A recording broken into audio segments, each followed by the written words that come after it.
আমি আজ বানাবো মুসুরির ডাল বাটা ও চিরা দিয়ে একটা ছোট একটা রেসিপি বানাবো। নমস্কার, আমি এখন এই যে একটা বাটিতে মুসুরির ডাল আদা বাটা শিলে বেটে নিয়েছি, তার মধ্যে একটু আদা বেটে দিয়েছি, আর হচ্ছে পেঁয়াজ কুচি দেবো, অল্প করে পেঁয়াজ কুচি দিলাম। পেঁয়াজ কুচি দিয়ে ওর মধ্যে আমি চিরা আছে, চিরাটাকে আমি ভালো করে পরিষ্কার করে নিয়েছি, ধুইনি, আমি জাস্ট করে ঝেড়ে নিয়েছি।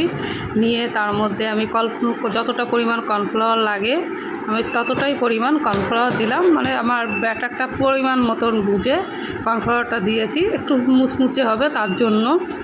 দিয়ে ওর মধ্যে কর্নফ্লাওয়ারটা দেওয়ার পরে আমি এর মধ্যে দিব চালের গুঁড়ো দেওয়া হলো, এটাও পরিমাণ মতো দিয়েছি, ওই আপনার চামচে করে 2 চামচ হবে। আর বেসন দেবো 1 চামচ, বেশি দিলাম না, অল্প দিলেই হবে বেসন। এর মধ্যে দিব এবার একটু ঝালের জন্য নর্মাল লঙ্কার গুঁড়ো, কোনো কাশ্মীরি লঙ্কার গুঁড়ো না, আর হচ্ছে হলুদের গুঁড়ো।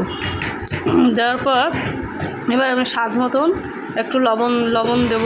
লবণ দিয়ে লবণ দেওয়ার পর আমি এই ব্যাটারটাকে ভালো করে মাখাবো, এই যে হাতের দ্বারাই মাখালাম, মানে চামচ দিয়ে অনেকে মাখাতে পারবেন, কিন্তু আমি হাত দিয়ে ভালো করে মাখালাম। তাহলে কি হয়, এটা ভালো করে টেস্টটা আসবে, মাখালে পরে মিক্সারটা ভালো হবে।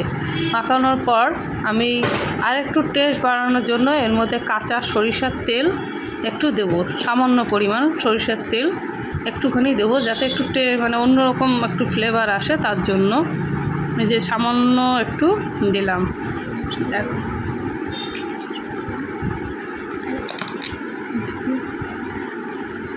তারপর আমি দিয়ে দিলাম, দিয়ে মাখিয়ে নিলাম। এবার এদিকে কড়াইতে আমি বসিয়ে দিয়েছি, তেল দিয়ে গরম করছি কড়াই তেল, এই যে আস্তে আস্তে গোল মানে ডুমা করে দিয়ে দিচ্ছি, বড়া আকার করে দিয়ে আমি ভালো করে, এবার এক পাশ ভাজা হয়ে গেছে, আরেক পাশ আমি উল্টিয়ে দিলাম ভালো করে। এবার এপিঠ ওপিঠ ভালো করে ভেজে নেব।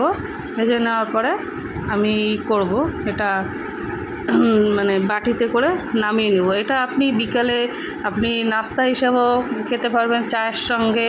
আবার আমি দুপুরবেলা আমরা ডালের সঙ্গে এটা আমরা খাওয়ার জন্য বানিয়েছি, যেহেতু অনেক দিন ধরে বৃষ্টি হচ্ছে, তা ভাবলাম যে বৃষ্টির দিনে একটু বড়া বানাই অন্যরকম ফ্লেভার দিয়ে।